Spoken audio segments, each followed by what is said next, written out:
Making your way through work Monday takes everything you got. Then Monday night rolls around and you realize there's a shot. You're only 10 points away.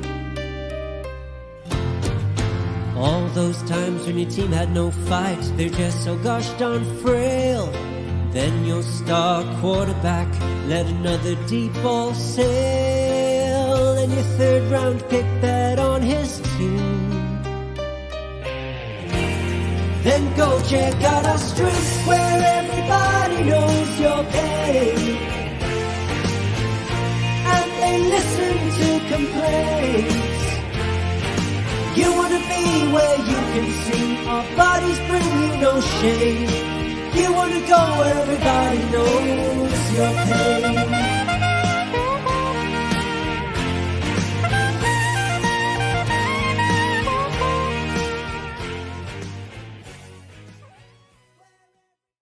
Welcome into another episode of Dad Bod Fantasy Squad. I am here with Cody filling in for Rob. What's up, dude? Yeah, AKA Rob. Maybe I'll switch from Mudcat to AKA Rob.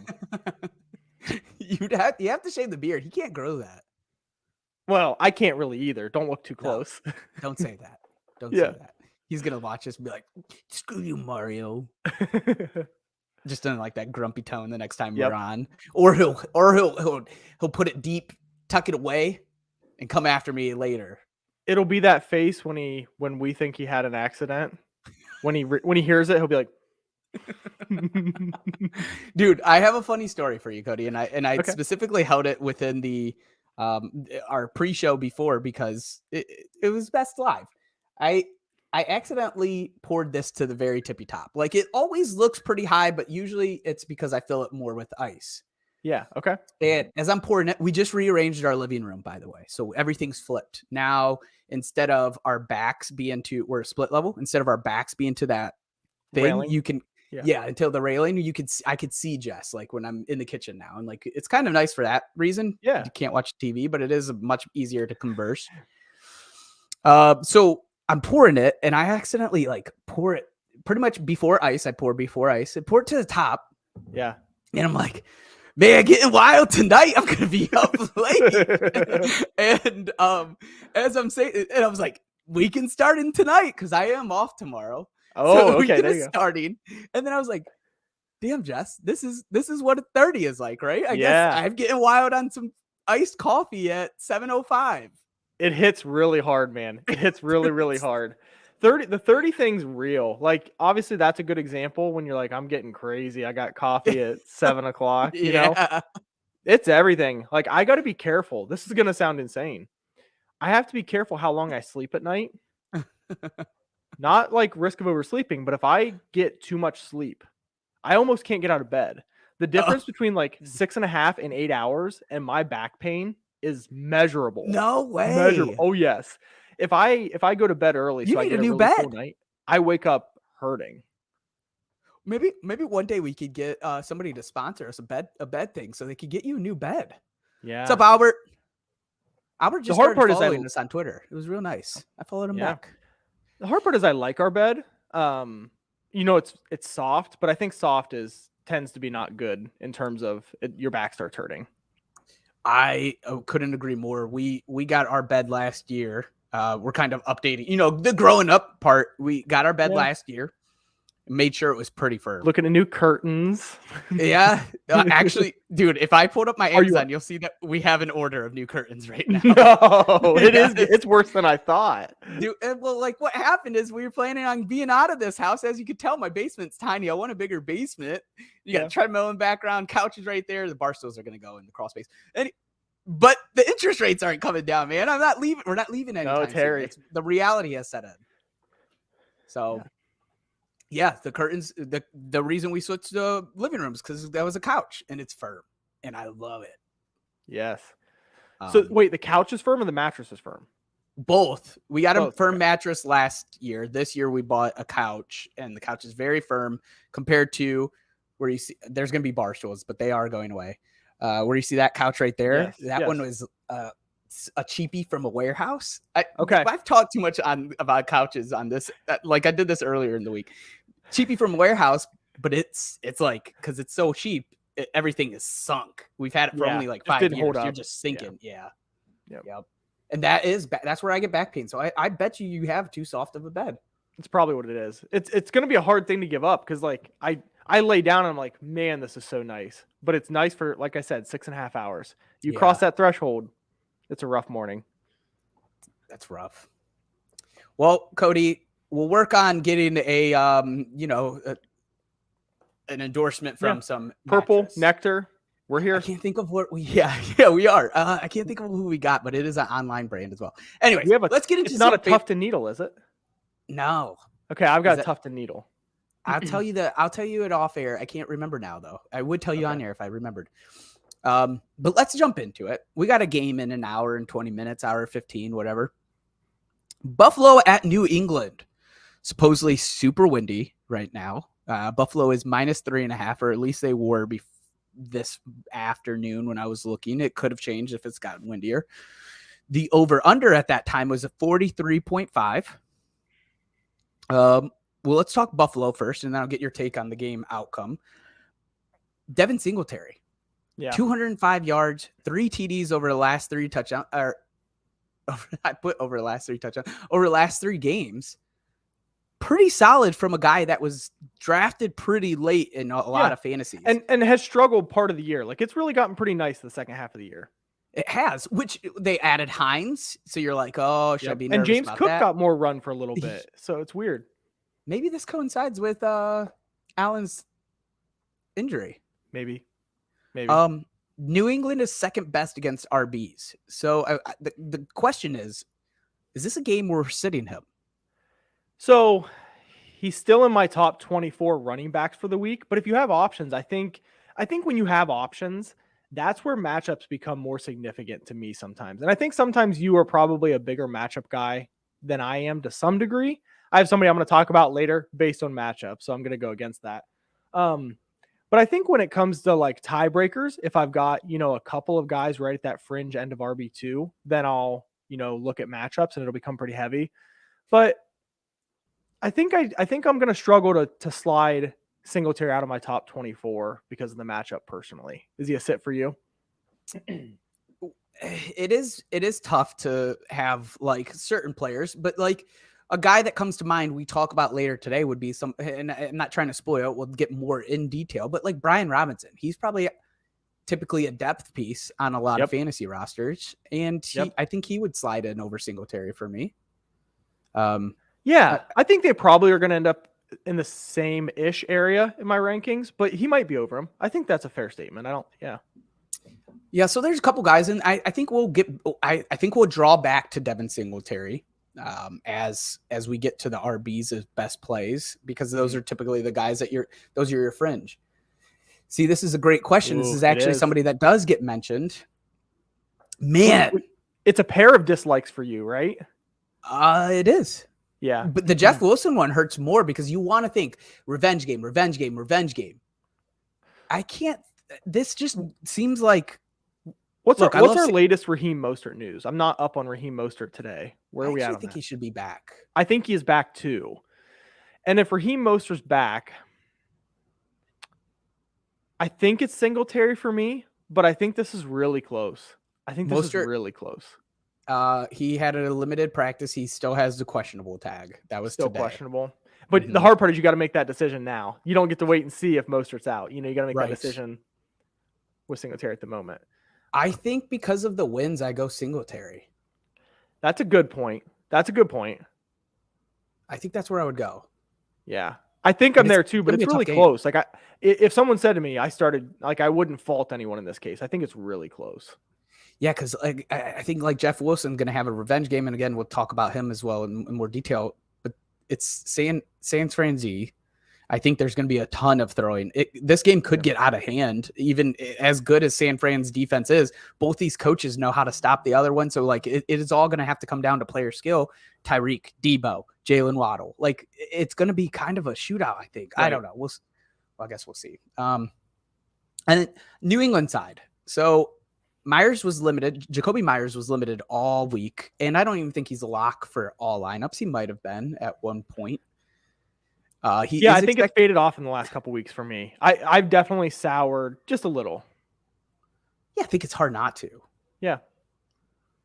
I think he is expected to play. And I'm going to double check as I ask you this next question. Is there a pass catcher that you're playing on the New England Patriots that you're confident outside of Ramondre Stevenson? Nope, there's not. Not even tight end. No Hunter Henry, nothing.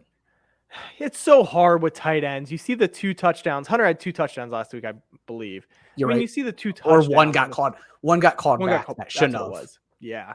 I mean, Hunter Henry has not been good overall. And so it's tough for me to go there. I guess if you're looking for a tight end flyer, we have bye weeks again after not having bye weeks. So maybe you're staring down a situation, something like that. I mean, maybe on Hunter Henry, but I'm not in any way excited about it. If I have any of the top, let's put the line at maybe Hayden Hurst. I don't know if you call him maybe tight end 10. I'd take anybody. I'd take anybody above there for sure. Like it's a bottom end play at tight end for me. Yeah, I think you're spot on. Again, heavy wins, hasn't been good all. Really, it's been up and down. I think it would be tough to play anybody from this team. I think so too. I mean, Jacoby's probably still in flex consideration. So when we say play, we're probably shading him more as a wide receiver too. I mean, do you think he's still in flex area? Not this week for me. Not this week. Okay. Just because it's such a game time decision. Yeah, it is tough. It's tough. I think that's mostly why I would. Yep. Over under 43.5. I'm taking the under. How about you? I'll take the under on weather. Buffalo -3.5. Where are we at with that one? Buff. Buffalo? Yeah. I'm going to take You're not England. Really? Mm-hmm. I don't know if they win. Interesting. But I think they could keep it within a field goal. You got some New England love? I mean, they came out with Minnesota looking great. Yeah. They're home. Sure. Yeah. Buffalo's been kind of rough. They've struggled. They lost to Detroit. They beat Detroit by a field goal. At the very end, yeah. At the very end. Yeah, I mean, it's not a... Yeah, points. I probably have less New England love than the average person, and so that's probably a piece of this. I just think the weapons are not good in New England. I mean, they manage. Obviously, the running back's fine, but... Yeah. No Von Miller, obviously. Yeah. All right. Well, we'll see what happens in less than an hour. But let's get into some of the Week 13 plays that we have for this week. Yep. And I'm going to kick off with my quarterback that I think I would start him. I think he falls in my top 12. Jared Goff versus Jacksonville. And you're probably wondering, what the hell are you doing? The dude has been QB 23 in the last 3 weeks. And that's just points total. And he hasn't even had a bye. So a lot of these I'm going to reference points per game, but this one felt like it was more harsh to say you're QB 23 and you played 3 games. Have a bye. Yeah, exactly. Yeah. I don't even want to check what your points per game is. Right. Probably worse, actually. So it's been tougher for him, but Jacksonville's starting to play well offensively. Mm-hmm. A little bit of keep up, maybe. There's got to be some keep up. He might have Jameson back. DJ Chark is back. I think we're going to see a little bit of a healthier Swift here. Mm-hmm. I think these guys all play a role into Goff's game, and also opening up Amon-Ra, getting him available more. Obviously once Hawkinson went, nobody had nothing to guard other than Amon-Ra. Right. So right. I think this opens up a little bit for. I think it's really, though, I am buying the high scoring game. Mm-hmm. I actually didn't look back at Jared Goff's games, but I do start him in a super flex dynasty league. And I know this past week I don't think it was really bad. I think this past week was his highest one in the past 3. Okay. Because it's kind of recency bias. I'm like, well, I mean, I don't feel like I've been mad at Jared Goff. You see QB 23 and I should be livid at Jared Goff. It's 14.8, 6.5, 17.6. So you had really the stinker. Yeah. Yep. Yeah, I think that's a perfectly fine call. I like the call on Jacksonville's offense heating up. I think that's an interesting thing to say, hey, we're going to play a little keep up. And yeah, I like it. Would you say he's in your top 12? I would say he's fringe. I think he's really close for me this week. Well, that's what The I thing meant is, to like, say, you're usually not deciding between, like, I have this guy who's perfectly in this top 12, and here's him outside of, like, usually you have maybe something like, we'll get to some quarterbacks that I like the next one's a good more. one. Let's use that. Let's jump there and use Do it. that. Do it to it. Yeah. So our next guy we're going to talk about is Trevor Lawrence. So I think that's a good candidate to say, hey, if I think Jared Goff is maybe fringe this week, T-Law is another guy who maybe isn't fringe. I think he's probably in the top 12 for this week, especially with Kyler on bye. But I think it's still a conversation. It's one of those guys that it's close enough. So T-Law's been QB7 over the last 3 weeks in points per game. He did have a bye, so it's points per game. So, I mean, a mild, like, yeah, you've only got a couple games in there, but it's still been really good. He's been playing really well. There's been a little bit of hype on him. Like, people are noticing he's been playing well.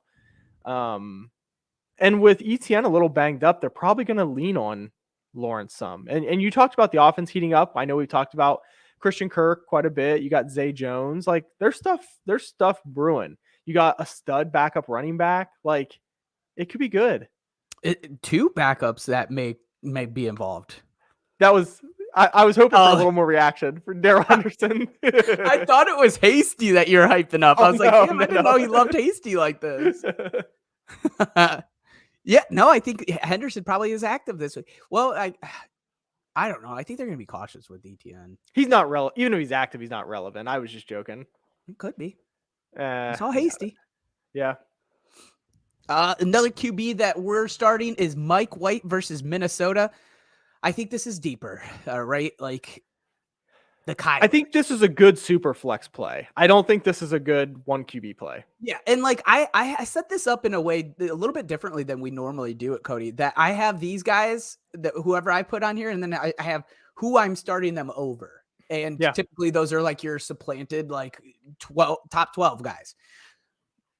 You can't catch lightning in a bottle twice, right? Like, can't happen. Wrong. It's happening with Mike White. It's happening this week. This is another game that I think we talked. I don't know if we talked about it in the show or if it was before the show. The matchups are juicy this week. They are. There should be some high scoring games. I think you're going to see a lot of high scoring fantasy finishes this week. And I am on the Mike White train. I've been here before. I rode this ride before. Yep. And I was burned, dude. That train came crashing. But this team's different. This team is ready to go. They have weapons on offense. They don't have just Elijah Moore. They just seem to be producing running backs at an unsustainable level. Like, they throw in anybody and they're just dominating. I like Mike White. He looks good. He looked good. I think, and again, we'll talk about some guys that we're starting these guys over. He could have a big week against Minnesota, whose pass defense is horrendous. Yep. I think you probably like Mike White a little more than I do, and that's not to say I dislike him. I think it's going to be really up and down. But with that being said, Mike White is good for this offense.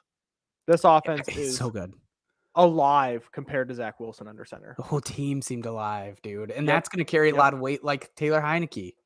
Yeah, it's not dissimilar. Yeah.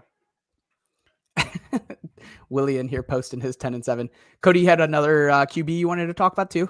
Yeah, not too much to say on this one, but I think he's another one of those fringe guys this week. We've got a lot of those because I think you're going to be staring at those questions some. There's a lot of QBs in the, I don't know what you want to call it, 10 to 16 that I like some things about them this week.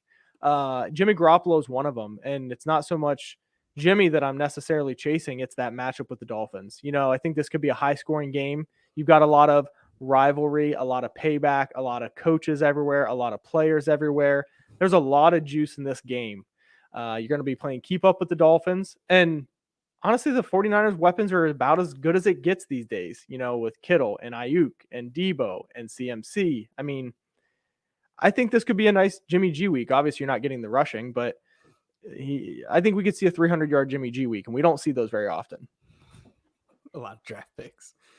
I mean, this is exactly these. And I'm glad you're honing in on this because this is how I feel too. Like, I know that San Fran's defense is solid, but Miami's offense is so good that they're not stopping. Can't really consider it. Yeah. Nope. I don't think and I think they lost somebody from their secondary recently. I can't think of it right now. Yeah, maybe.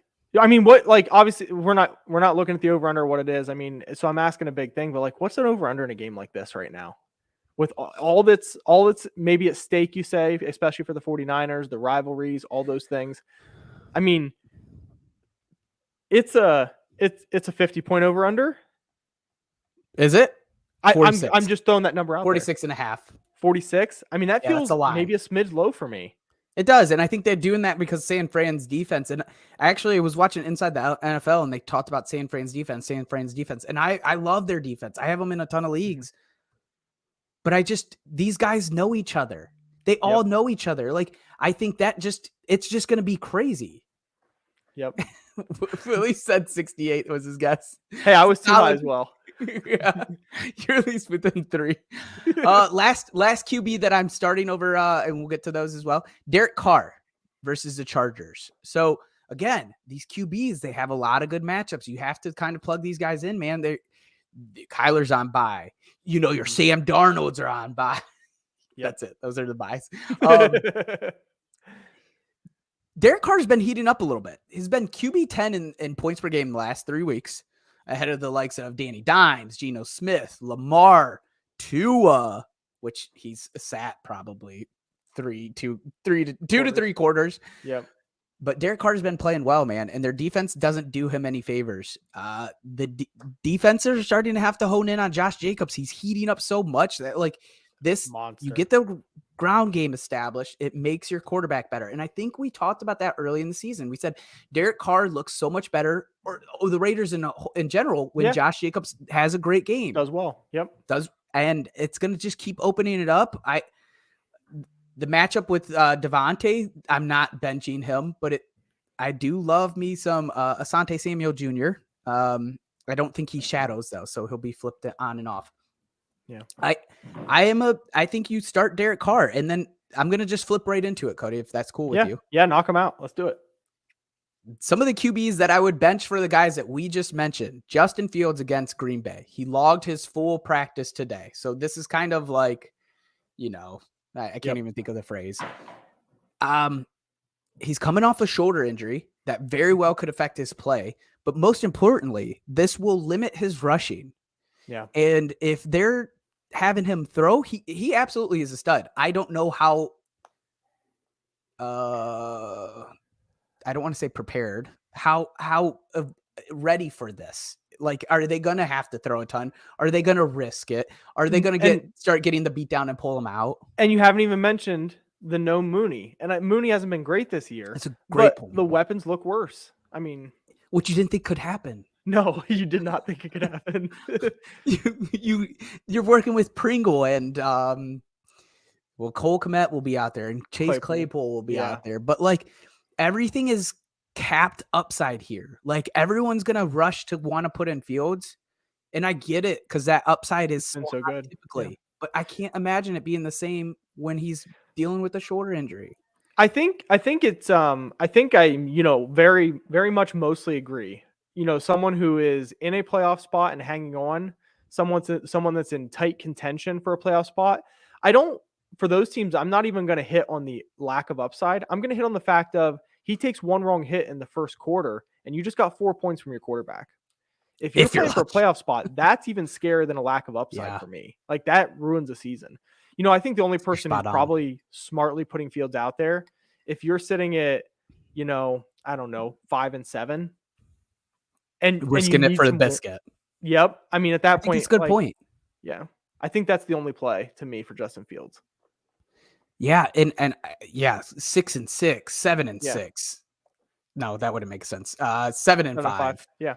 Like, though, you can't, this is a risky move when there is such good quarterback matchups going on this week. Yep. The other quarterback that I would be considering benching this week for the guys mentioned above, Geno Smith against the Los Angeles Rams. Look, this ain't a knock on Geno Smith this week. The Rams are bad. Yep. And they are hurt everywhere. Getting worse by the day. Now they don't have their best running back. They lost another receiver. They lost Aaron Donald this week, his first ever missed game to injury. Yep. Real quick, just so you know, probably the rest of the season, I'm going to be making little comments about how the Rams decided that Darrell Henderson Was their worst running back? Well, because you're messing with me, dude. Because I think Yeah. Cam Akers was questionable. I'm like, oh, they ruled out Cam Akers. They're hurt all over, and I just can't imagine. I can't think of the scenario where Geno is going to have to throw like a ton, and they can really just look. The Rams' rush defense is good, but without Aaron Donald, they can lean on Kenneth Walker this game. Well, and in general, it's an offense. You look at offenses and you say, hey, I don't think this is going to be a high-scoring affair, or I think that's going to be maybe a one-sided game. And if it's a pass-heavy team, you still say, well, so be it. I'm going to get the first 3 touchdowns. I don't care. In this case, they're going to try to run the ball first. They want to run the ball through Kenneth Walker. So it's not like Geno's going to get his before this game's over, Exactly. Like Patty Mahomes going against Carolina, you're like, I'm going to get mine. Yep. Don't need to worry. You get me 3 TDs in the first quarter and a half, and I'm happy. Yeah, and they do have Geno throwing it a lot, and that's because typically they're in closer games. It just can't. I just can't see. And especially earlier in the season, like Kenneth Walker wasn't a thing yet. Like, right, you're giving the ball to Kenneth Walker at this point. Yep. And they used to do that with Russ. I mean, it happened with Russ a lot. Yep. Honestly, I want to look at Geno's end of year stats and see how much he threw compared, to Russ the whole time there. It actually might be a little higher than the last few years. It wouldn't surprise me because there were some pass heavy games for Geno. There were so far, especially early. Yeah. Yep. Defense is starting getting better though, so it's kind of slowed him down. Yeah. Other guys that we would bench, Kyler Murray because he's on his bye, and then Sam Darnold shouldn't be on your team in 1 QB leagues. Yep. Let's get to some running backs. Why don't you kick us off with your first one? Okay. Yeah, this one's kind of a cheapie. But and you actually stuck him on here. Hey, we should mention this, but Brian Robinson, and really this hinges on McKissick's. Cody froze on us. He froze on us. Is he back? He's back. You're back. Don't know what you caught there, but Brian Robinson, it's really a McKissick on IR and Antonio Gibson injured play. If Antonio Gibson doesn't play this week, Brian Robinson is a really nice play. He probably sneaks in the top 24 like we talked earlier with Singletary. Yeah, and I think like this is another team that has been running the crap out of the ball. Mm-hmm. Like they've really kind of established this run. We've seen it a lot with both Antonio Gibson and Brian Robinson over the past 2 to 3 weeks, and now it's going to be Brian Robinson and is it Jarrett Patterson is going to be probably the next man up. Like they're gonna lean on Brian Robinson a lot in this game. And which against the Giants, it will probably be a close game. Right. All right. This one is one of my DFS plays, and it makes me nervous every time. It makes me a little nervous too. David Montgomery versus Green Bay. Green Bay's rush defense has been horrendous this season. Not only that, but now that Khalil Herbert has been out, we've seen Montgomery have 8 targets over the last 2 weeks, 4 in each game. I expect him to be involved heavily here, probably more if it's Trevor Siemian, but even with Fields, like you got to think like they're going to want to run the ball. They're not going to want Fields to do it. Let's just keep running David Montgomery. Yeah, I was a little bit disappointed to see his last week's snap percentage, I think was right around 62. So that was a little surprising. That is strange. Yeah. It's a volume play. I mean, when I say it makes me nervous, it only makes like the offense is just in shambles right now. Like you just lost a receiver, you lost your quarterback, like you lost a running back. Like offense is in shambles.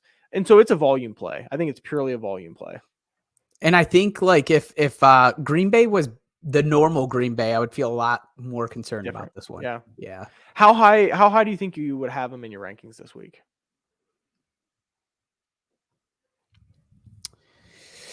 Oh, God. I would say he's probably right around 12, 13. Okay. He's probably a slightly more mid-teens for me. So we're not far apart. No. I think the upside, though, that they could just give him a ton. It makes me excited. And also, I think this is partially because I've been doing DFS all week and kind of getting my lineups. I saw his price tag, and that pushes me to be like, oh, he's great for this price amount. So if after the game I see that he had 22 carries for 118 yards, will not shock me a bit. Oh, same. Yep. Exactly. I don't even know if if he gets 4 catches, I think he caught all 4 of his targets. Like He's it's had a lot just of 4 targets, free yeah. points. Yeah. So Yep. I don't know. I think he's a great play. I really do. I have another one on here that also scares me. So, Well, I'm sure mine scares you. You don't like mine, I'm sure. I understand yours more than the two that at least this one. Yeah. I understand your next one more than this one, but so I'll just kick off with mine. DeAndre Swift. I get it. He actually hasn't been bad. It's been I think he's averaging 10 points over the last 3 weeks. Really hasn't been killing you. It's not great. It's not in any way what you drafted. That's probably the fair thing to say. Absolutely not. Yeah. But I mentioned it above. I think this game is going to be a high-scoring affair. And when Detroit needs to pass the ball, DeAndre Swift is the man that's out there. Mm-hmm. When they want to keep it within reasonability, they have Jamal Williams, but I'm expecting Swift to get swifty in this one, man. I'm expecting him to get back to what he's known for. I think each week that goes by, we're going to see more and more and more. And I don't know if he's in the doghouse with the coaches. I don't know if he's hurt. But if he's hurt, I have to think that this is getting better. I hope. Maybe that's a wishful thinking, but I'm all about Swift this week. Yeah. What I like that you said is actually the last thing. At the end of the day, DeAndre Swift is still a talented guy. So whatever the reason is for the struggles, you know that any week could be the week where he breaks out. It's one of those kind of guys. So I like that statement there at the end. Yeah, and I think this is a great time for that to happen when they're going to be playing in a game that they very well could be behind. Their defense has been Detroit's defense has been playing pretty well over the past 3 weeks since they got fired the cornerbacks coach, and I think it was linebackers coach. Yeah. But Jacksonville's offense has been playing a little bit better as well. Yep. So give me your last one here. Yeah. So my last one is Zeke, and I've been all on the Tony Pollard. Obviously in the offseason, I wasn't maybe quite as hyped as somebody like a Rob is. Some people were really excited, but I like Tony Pollard. But those couple of weeks that Tony Pollard put together, especially when Zeke was injured, and even since came back, I mean, Tony's been nice other than this last week. Like, he's been a stud, and it's felt like there's been a bit of a changing of a guard. But Zeke is quietly still wildly fantasy relevant over the last month. Racking up TDs. He's Jamal Williams at this point. There's an injury in there. There was an injury in there. But the last 4 games he's played, he has 6 touchdowns. Those 4 games, insane. 15.6 fantasy points, 17.7, 16.5, and another 17.7. You're talking 17 fantasy points a game his last 4 games. I think we were really at a point prior to this run where people were low on Zeke. Like, I saw some trades where the value on Zeke was not high. Like, there was a lot of dislike. And yeah, I don't know how you can keep him out of your lineup right now. You tell me a guy's last 4 starts average 17 a game. How do I bench that? You can't. You can't. But that feels like something we still are seeing. I don't want to say seeing, but people still want to do it. You know what I mean? Like, I feel like any Zeke owner is a little tempted to be like, ugh. Before his injury, I had him in Dynasty. And before his injury, I think I was hesitant when I first traded for him. And then he got locked in my lineup. And and I just felt it was so weird because it was like one of those things that was like, man, I got to start Zeke again. Oh, 17 points. Like, I'll take it. Dude. And then it was like my brain was conditioned to be like, oh yeah, Zeke will get like 18. Right. And I think here's what part of it is too. So the 15.6 and the 17.7 happened, and then he was hurt, and Tony Pollard went bonkers. And so there was a lot of early season dislike for Zeke. Or not really. Zeke didn't have a great first, whatever that would be, 9 games, whatever it is, 8 games. He has 2 good games, and then he gets hurt. And then he gets hurt. Pollard comes in and shows out. So you had 2 good games, and he's not back in your good graces yet. You know what I mean? So like, you've had a rough start to the year, 2 good games. You're like, okay, I see you, Zeke, but like, I don't trust you. And then he gets injured. Tony Pollard goes off. All the hype is Tony Pollard. Zeke comes back and now produces for the last 2 weeks. And you're still in that same kind of purgatory where he strung together so many good games, but it's like, okay, but is it real? Like, there keeps being hiccups. You know what? I think what everyone needs to do is that stench, that taste that you have for Dallas Cowboys, from weeks 2 to I think it was about 7. 7, yeah, that's That Dak was out. Yep. Where CD didn't really perform. Dalton Zeke didn't. was gone. Zeke didn't. Pollard was very minimum. I think he had like maybe 2 games in there. Yeah, not enough that you're like regularly starting him. This is what Dak does for this team. And I get it. We're looking at this from a fantasy scope, but he also wins. But we're looking at this from this is what he does. And I think I want to really hone in on the Zeke and the Dalton Schultz. These guys are must starts. They've turned their seasons around completely. Yeah. Yep. Like I would be happy if I had Schultz and I'm going to have him in the playoffs. I would really be ecstatic about that. Yeah. Yep. I think that's a great point. And I think it all correlates right to Dak. So some of the RBs that we're benching the guys that we just mentioned for, I think this is a good way to look at it. Travis Etienne is the first one on my list. This injury worries me, dude. This is what Najee kind of dealt with. I'm pretty positive this is the same foot. They're kind of downplaying it. They're kind of like, calming the crowd. I don't know, man. I feel I have Etienne in a ton of leagues, and I do not trust starting him against this Detroit's rush defense that has looked great the past couple of weeks. I like that call a lot. It's just the uncertainty, and it's an offense that can come and go as well. Etienne's been really consistent, but that offense can come and go pretty significantly. Yeah, and the ETN that like we all hoped for preseason was like, oh, he's gonna be catching a ton and rushing. Right. He's a runner. But he's just been running. Yep. Yeah. Yep. Which is, you don't have that safe floor. You don't have that. Oh, he catches 6 passes. 4 or 5 receptions. 10. Yeah. Mm-hmm. Another one I got is Jeff Wilson on here. Tough matchup against his old team. There's a couple revenge games this week, and I think it's really hard to bench these guys that are going against old teams. Like revenge games are fun. Like AJ Brown going against Tennessee. Right. Oh, plugged into the DFS, baby. But Jeff Wilson's a little bit different, man. Like, how does Shanahan not know exactly what they're scheming up against him? Yep. How? And if Mostert wasn't back, I actually would fight you on this one because I would say I just don't care. It's high scoring and he's going to get the work. But if Mostert's going to play, that's another factor that just like, if I'm already a little hesitant, it sure doesn't help things. So am I an idiot if I bench him and Mostert doesn't play? Yeah, I think so. What if he's been in my flex? So like, okay. Yeah, but he's been overall, I know last week wasn't that great, but he's been more than a flex. Like even if you're playing him as a flex. He's been definitely RB2. Yeah. Okay. Would you go Jeff Wilson? We're talking no Mostert here, right? No Mostert. Okay. Jeff Wilson or Terry McLaurin against the Giants? You're flexing it. You're saying in flex? Yeah, I'm just going to give you whatever. Man, they're both. Here's the hard part. You're giving me 2 guys that I would rank in the top 24 at their position.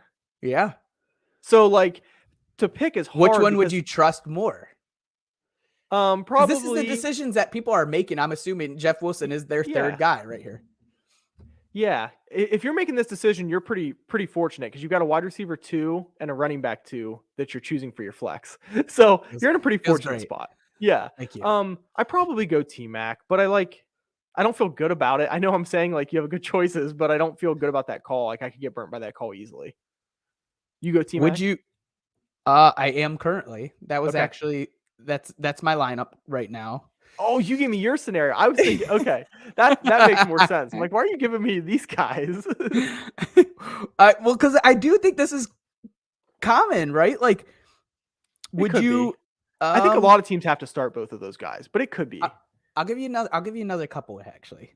Okay. And I'm gonna keep kind of giving you the curveball of a wide receiver, Christian Watson or Jeff Wilson. Christian Watson goes against Chicago. Jeff Wilson for consistency purposes. You're gonna just fade the upside of Watson, huh? Well, I mean, I think it probably is if I need a win dependent, but just without any of those things, I like that consistency, I think. Okay, so this one, but it's an Allen Lazard week for me, so that's also part of this. Like, last one I was gonna say would segue us right into wide receivers. Okay, let's do it. But I gotta mention one other guy, Miles Sanders. Where I am currently saying I'm out on him this week. He's going against a Tennessee rush defense that's normally pretty well. They did kind of suck to Samaje P. Ryan this last week, but predominantly they could stop the ball. I think they're going to want to make Jalen Hurts throw. So Sanders is a fade for me this week. Okay. Over some of the guys mentioned that we mentioned above. All right. So last question on this: Jeff Wilson or George Pickens?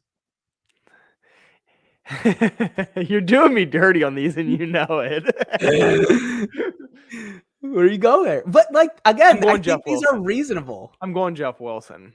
Okay, but you are high on George Pickens this week. I like George Pickens, the player, a lot more. Like, I texted you during the Steelers game, and I can't remember if you and Brian or just you.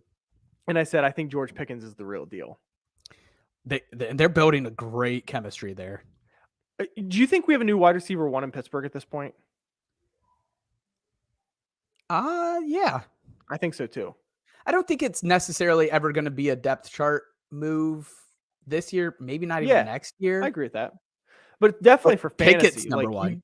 You give me the choice. I mean, definitely for fantasy, you give me the choice of Pickens or Deontay. I know where I'm going this week. Yeah. Because then I'm even wondering, like, I think Deontay may even have more targets the past 3 games. Oh, you very well could. And for Pickens, it's not even that he's been. I agree. Yeah, well, and it's not even that necessarily, because the fantasy production has been good for Pickens. It's been trending the right direction. But I'm not even making this statement based on fantasy production. I'm basing it on watching the player.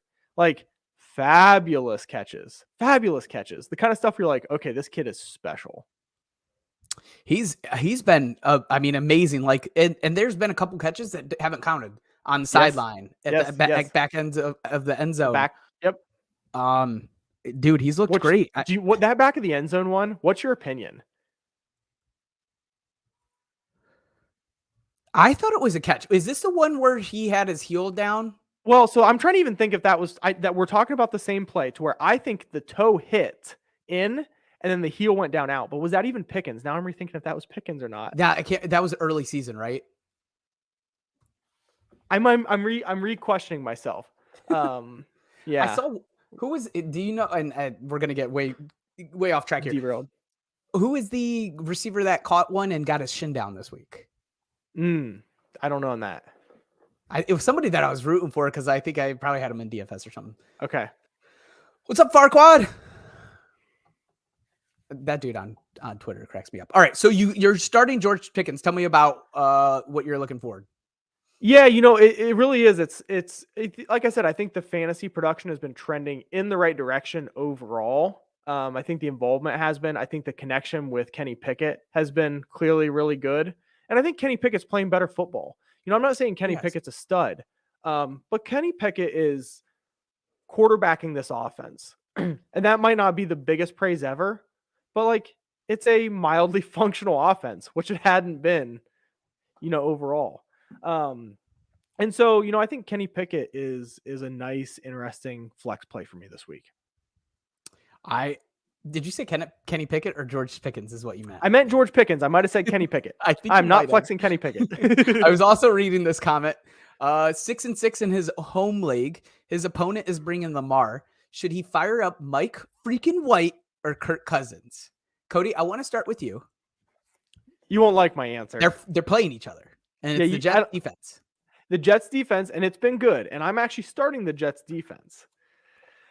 You know what? I want to think a little more because I made the decision last night that I'm going to start the Jets defense, despite the Vikings, having a good offense. I was going to say Kirk Cousins, but I'm going to change my mind. I'm going to go Mike White, and it's only because Mario told me to. And so if it's wrong, blame him. Mike freaking White. I'm going. He said Mike lightning White strikes too. every week, not one time. Yeah, you catch it twice. How many times you plan on catching it though? If you catch it twice, you got to start thinking you can catch it a third time, right?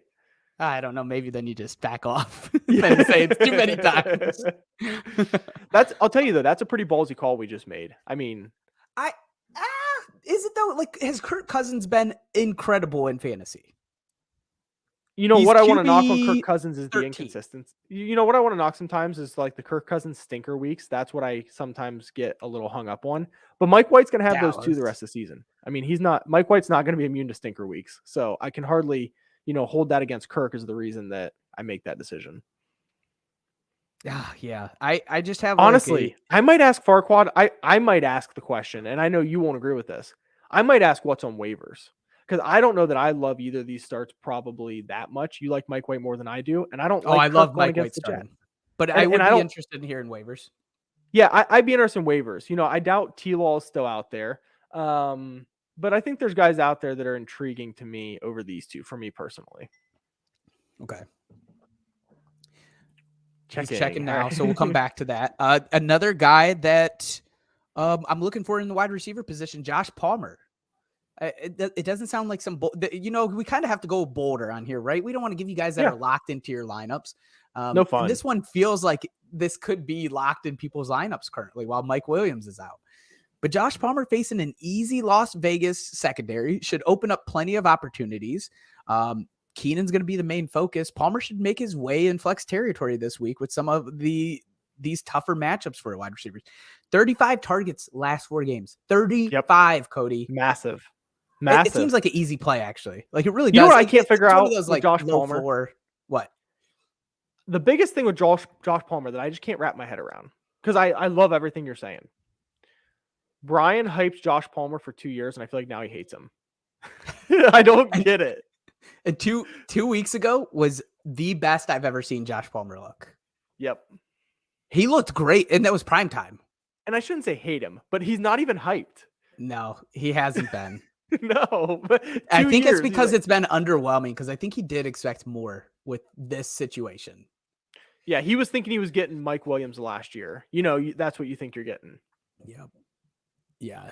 All right. Let's hit it. So let's go back to Farquad's QB choice here. So right now we're looking at Mike White or Kirk Cousins is currently on his roster. He's going to throw in a couple other. Matt Ryan, I assume this means Kenny Pickett. Maybe this is going to be a thing forever now. Honestly, if you can do George Pickens at QB. Danny Dimes or Ryan Tannehill. See, I am going with the upside. The floor could be negative. And I don't like doing that with 6 and 6. But like Kirk put out a 2-pointer. I'm going Mike White. I think it's a play this week. The Minnesota pass rush is, I think, ranked 29th. Yeah. I was hoping to see Jimmy G there. Obviously I said, Trevor Lawrence, but I knew that wasn't going to happen. I was hoping to see Jimmy G, and I was going to actually go Jimmy G over those guys, which I think is also probably a little maybe outlandish to some people. But based on what he gave us there, I'll ride with you on Mike White. Let's do it. I'll ride with you. Let's do it. Mike freaking White. We need a new drop. We do. A lightning bolt. All right. Hit us with your last wide receiver. All right. So my last wide receiver, and I'll say this is a player that I was excited about when he was drafted, and then I was wildly disappointed, and I'm like, man, this guy might actually be a bust. And now I'm like, okay, it's getting a little interesting again. So it's Treylon Burks. He's really been heating up. Last 3 games, he's got 14 catches on 20 targets for 205 yards. And one of those games was only a 3 for 24. It was actually the third one. If I really wanted to show it off, I wouldn't include that one. It's the oldest game. But he still had 6 targets in that game. So I felt like that was the turning point of him getting more involved. And so it felt fair to include that in my stats. 205 yards in 3 games, you're talking about an almost 1,200 yard pace, 1,150 pace ballpark. All that's missing is touchdowns the last 3 weeks. You just need a touchdown. He's got 0 in the season other than, I think, like you mentioned, a fumble recovery. I just need a touchdown. If you tell me in 3 weeks, the guy has 15-ish catches for a little over 200 yards, I just need a touchdown, and that guy's a flex play. Yeah, he's another one that Philly's defense scares me. Again, I'm a big matchup heavy. They did lose CJ Gardner, one of the safety that's been performing his ass off. Burks looks good, dude. He doesn't. It's kind of tough because like you do watch and you're like, that wasn't like he's not very fast. But it's no. I still don't think. I think him in the camp. I don't think he's a star, but he's getting used.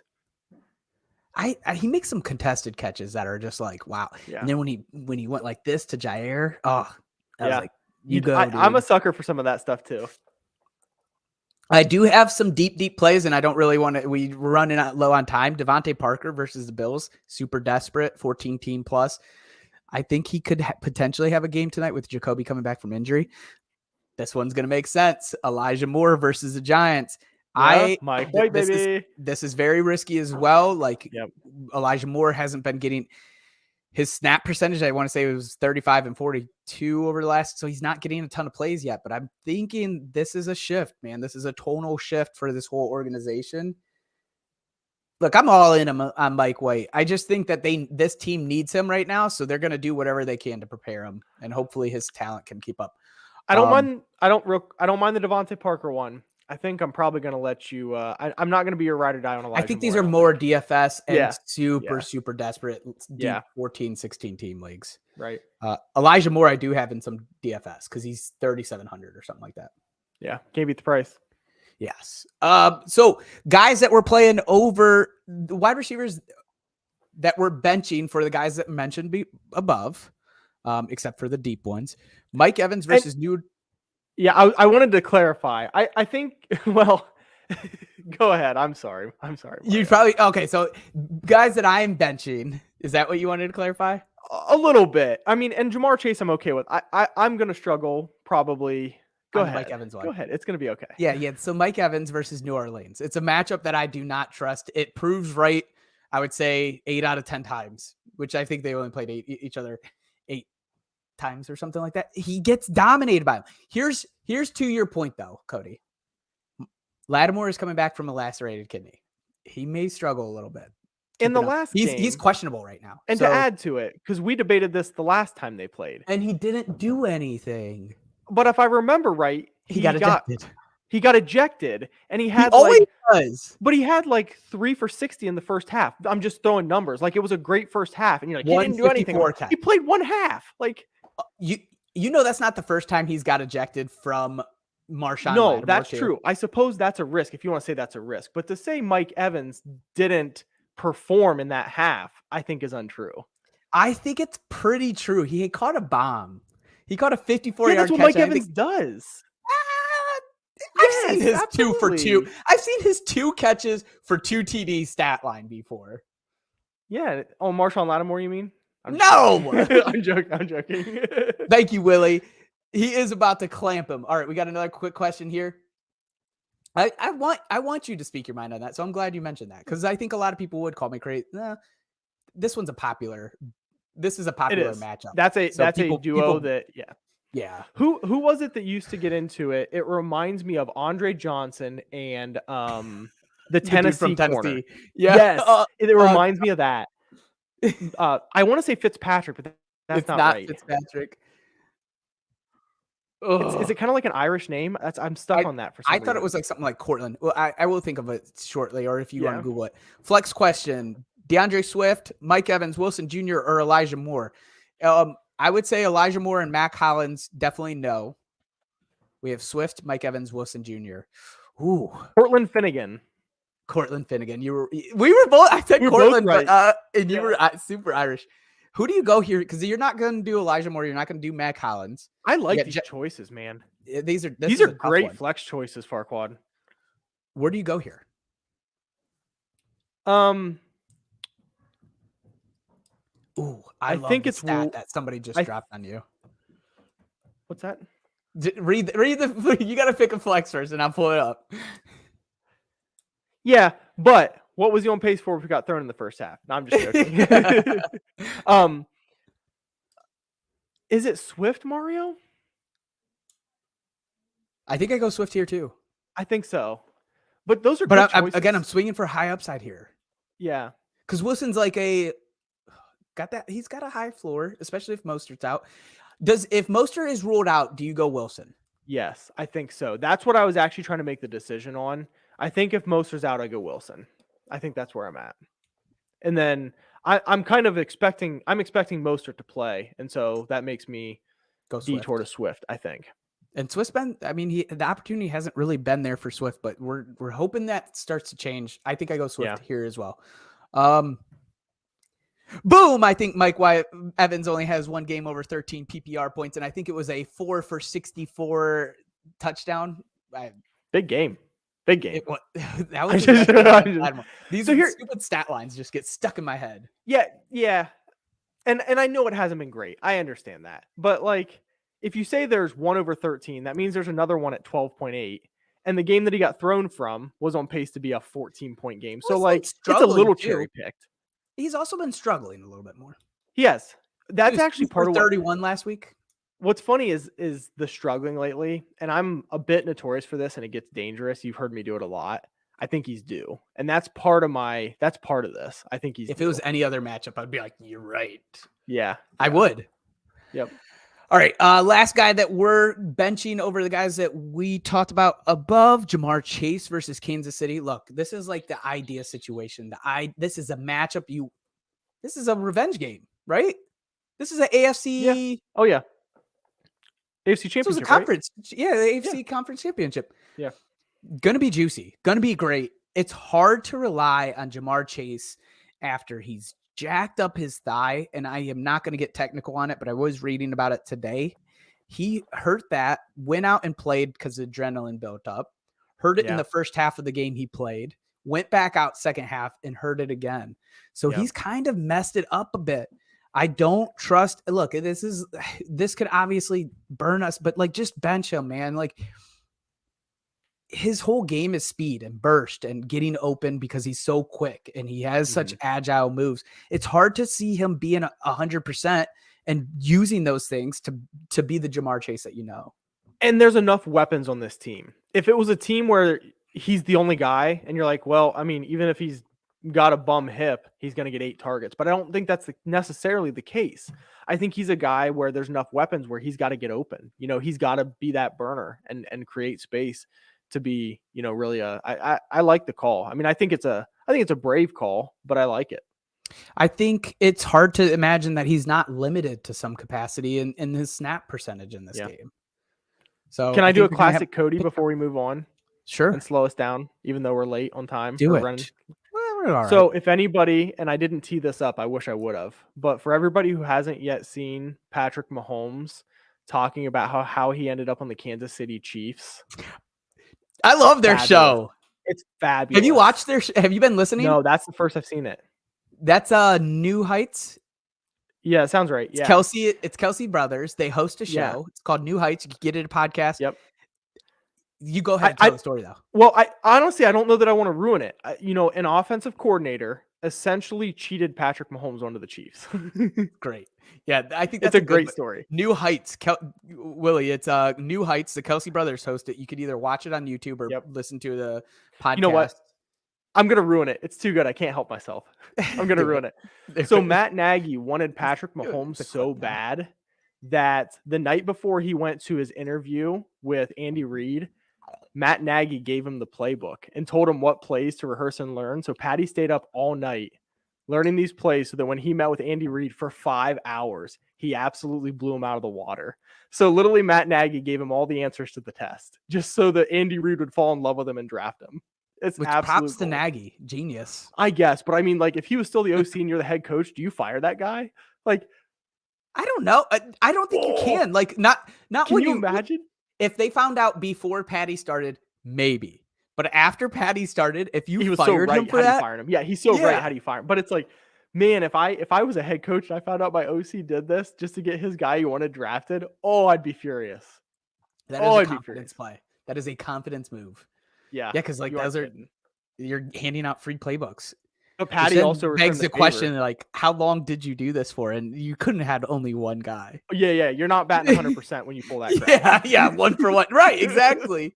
They had Jalen Hurts on their show too. I haven't watched that one yet. Yeah, Patty returned the favor too. So he ended up, after he met with Reid, and obviously he liked Nagy because Nagy helped him out. He was apparently told by a team, hey, if you're here at this pick, we're going to take you. And he let the Chiefs know that. And that's how the Chiefs knew how far up to trade to make sure they got Patty. Pretty wild stuff. And he didn't even know that. I almost think the NFL has to have a rule against all of this stuff. It had to break some kind of rule, but it's gold. Great show. If you haven't watched it, tune into it. There's an episode where this is where I heard the Jason Kelsey is making a Christmas album. Oh, the album. Yeah. Okay. I am pumped, man. I'm definitely going to download that. Can't wait. They also talk on there how Patty Mahomes is so diligent in his note-taking. Notebooks full of note-taking. And like Jason Kelsey was shocked shocked because he's like, Patty? I didn't think he needed to take notes. He just seems so instinctive and like he's talking about that and saying that. And he's like, no, he's notes. And he is instinctive and he's just a lock full of memory and stuff. You build those habits when you learn an entire playbook in a night. All right. Let's get into you. I'm going to go with tight end first, then you, and then we'll come back. Sounds good. Risky deep play, but if you're batting with a tight end that is tight end 6 and above, unless you're playing a safe floor like Hayden Hurst, I beg for you to play Evan Ingram this week. Look, he's been horrendous the past 3 weeks. But Detroit has been pretty bad against the tight end. And you probably look in the last 2 weeks, they've been better, but they played, who is it? Dawson Knox last week. And I think he had a touchdown call back, but I didn't want to put that on here. And I did feel like looking. And then they faced a tight endless Giants. Yep. Tanner Hudson is their, a tight end didn't even record a catch in that game, which is a little concerning, but those two teams are not who I really would say, oh, this is the tight end position that you didn't expect much. Yes. So in the last 6 games, Detroit has given up 4 TDs to the tight end position. Evan Ingram has been rough. He has been dealing with the injury. He's coming back. And what we expect, if we're expecting this to be a pretty high scoring game, Evan Ingram's have to be involved. Zay Jones is banged up. ETN is banged up. So it's Christian Kirk, Evan Ingram. I think he's a safe play this week. I think he has some high upside. And if he scores you a touchdown, which Detroit has been prone to do, you're going to feel great about the play. You are. Yep. Go ahead with your tight end that you're going with here. The ADD is kicking in. Do you think I'm wearing a vest right now? It looks like it. I just was looking at my camera. Same color? No. Oh, I see it now. It looks like a vest. Yeah, when you sit like that. Yeah. Just kidding. That's my reminder to work on my posture. Thank you, Albert. I think the Lions have allowed the 4th most catches to the tight end position this season. Yeah, they, I think, are 29th against the tight end position. It's been nice. They've been better the last 2 weeks, and I can't tell if that's Detroit's defense getting better or if it was Dawson Knox and Tanner Hudson. But before that, they were giving up quite a bit. You said you think they're 29th? You're pretty sure? Yeah. You know who's 30th? Seattle Seahawks. Oh. Tyler Higbee. Yeah, this is what we have to deal when Arizona's not playing, right? The worst against tight ends. All right, go ahead. Right. So, I think it's a nice Tyler Higbee week. Obviously, they're clean out of wide receivers and clean out of quarterbacks. So that's not always the best thing in the world. But, at this point, Tyler Higbee's probably the best receiver on this team. I mean, Van Jefferson's been nice. It's been fine. But I think this is a nice Tyler Higbee week. I think the Rams are struggling so much. They're going to have to be playing some keep up with the Seahawks. They're going to be forced to throw the ball. Seahawks are just terrible against the tight end. I think Higbee's a nice play. Last, outside of the stinker he put up against Kansas City, tight end 5, tight end 9. Yeah. It hasn't been as bad as I think it's felt. Like it's because the tight end landscape is so bad, even 5 and 9 isn't a big point total necessarily. And so you're like, okay, this hasn't been that fun, but it's what you got, fellas. Tight end landscape so bad. Yep. Speaking of, I'm going to give kind of an obvious one here, but it's our last tight end. George Kittle versus Miami. I don't think this needs to be said, but I'm going to say it. Trust Kittle. He's been heating up outside of last week against the Saints. We knew that was a rough matchup. We said, hey, I would try to find somebody to replace him. CMC is banged up. Debo is questionable. We are nearing the old 49ers days, dude. We think this game's going to be a little crazy. And the old 49ers days, guess what those were? Feed Kittle. They were. He's looking good. Miami is also real rough against the tight end position, but kind of also rough against their defense is rough in general. Yeah. I'm playing George Kittle in DFS. With confidence. I agree. With confidence. You also fleeced me when it comes to George Kittle. So at the point it was made, I think it was a good trade. You have definitely won that trade though. I remember saying on here, yeah. I was like, I didn't like Pitts for his draft spot. I had him ranked 7 on the year. And then I bought a ton of him for what I would consider low at the time. Cheap. Yeah. And then it was this roller coaster. I was like, oh, I bought too much. Gotta limit my Got to get off of some of here. this. And George Kittle was dealing with injuries and kind of off to a slow start. And that's what it was. I had a bad start to the year, and I couldn't play the wait for George Kittle to be healthy game. That was a big piece of it. Yeah. It was George Kittle for Kyle Pitts straight up. It was. Didn't look back, felt great. Good now. Fleeced. Yep. Fleeced like the vest he's wearing, Willie. Yep. Oh, man. Trying to get low. Why? Okay, how can't I get low enough now? What has changed? I didn't put any tight ends to bench because you're really just, I mean, you're taking a gamble on anybody. Yeah, I mean, I'd like to bench about 6 people we're starting. So I literally couldn't find any tight ends to bench that you're like, okay, that's a for sure bench here. Don't start Trey McBride. That one's sad to me. I just want him to be good. I mean, it's not just because of. Oh, he's on a bye. Yeah. Yeah, no Tommy Tremble's in here. Yeah. All right, Cody, man. any last thoughts, dude? Nope. For I your think vest? I'm feeling good. No? Does your vest have any last thoughts? I don't own a vest, but I think I might make this a vest. We'll see. It looks just the top part. Just cut everything else. So it's a vest and top. Here's the issue, though. I feel like if you're going to do that, you got at least nipple level. I'm not nipple level. I don't know if they could hear you because you started cutting out, but he said it's got to be at least covering the nips. And we're not there right now. Yeah. All right, everyone. If you're not already following us on Twitter at DadBodFS, we'll post a recording of tonight's episode on YouTube, Facebook, Twitch. You can go rewatch it there. We'll also be posting this audio of tonight's episode on Spotify, Apple Podcasts, Google Podcasts. Man, I never stumble like this. For myself, for Cody, peace. You look like Go Vest.